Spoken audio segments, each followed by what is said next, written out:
Hello everyone, I hope everyone had a great day today. I know some of you didn't take much of a break because you're sending me all your work, and that's fine.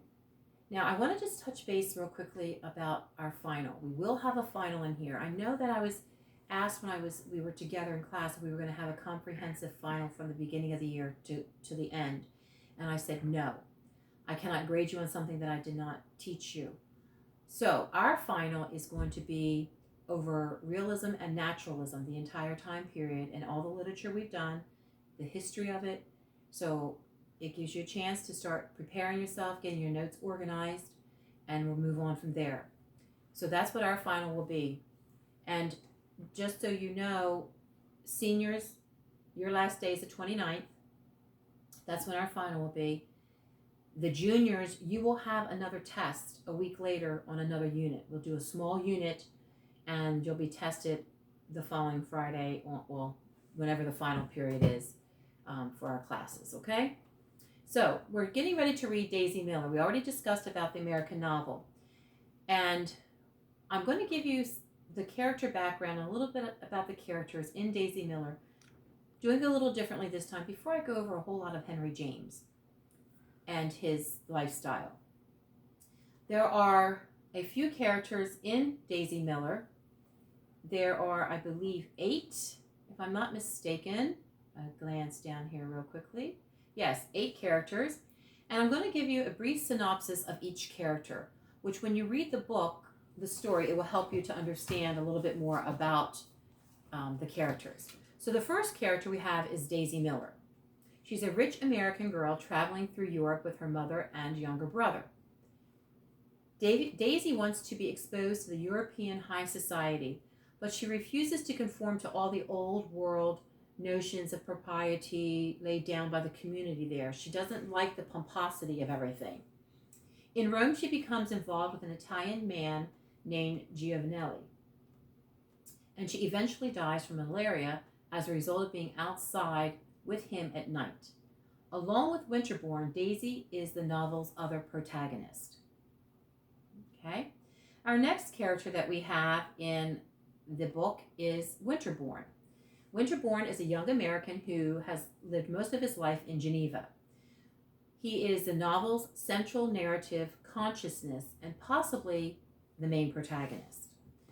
He is initially intrigued by Daisy because of her frivolity and independence, but he eventually loses respect for her. And after she dies, he wonders and regrets that his harsh judgment and wonders if he had made a mistake by dismissing her so quickly.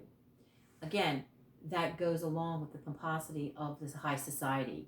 You know, you make a mistake, you're wiped off, they wipe you off. So he's wondering if he did it too soon. We have Randolph Miller, which is her younger brother. He is 9 to 10 years of age.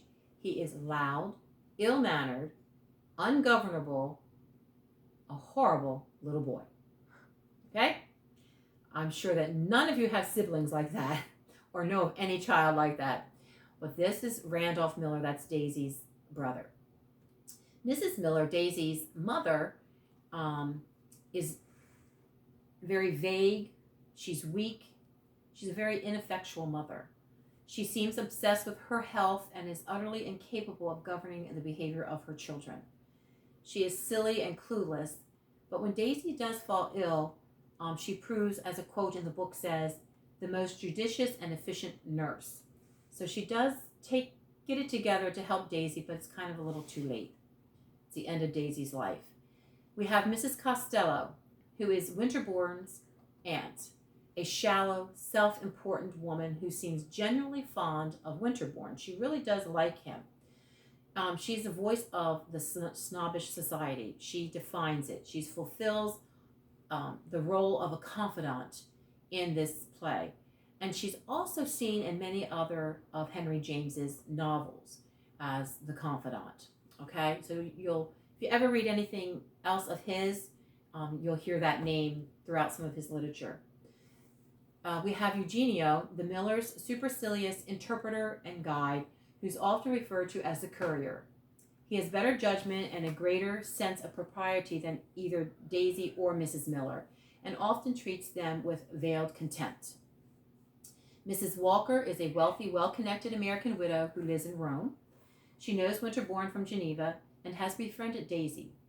Mrs. Walker shares the values of the rest of the American expatriate community, but she really genuinely does care what happens to Daisy and does try to save her. We have Mr. Giovanelli, an Italian of unknown background and origin. We really don't know a whole lot about him. He's indiscreet in friendship with Daisy and is misinterpreted by the American expatriate community and leads directly or indirectly, actually, to Daisy's ostracism and her death. So he was a very snobbish character as well. And that's what we're going to do tonight. Tomorrow we'll talk some more about Henry James, and a little bit about Daisy Miller. Have a great night, and I'll talk to you soon.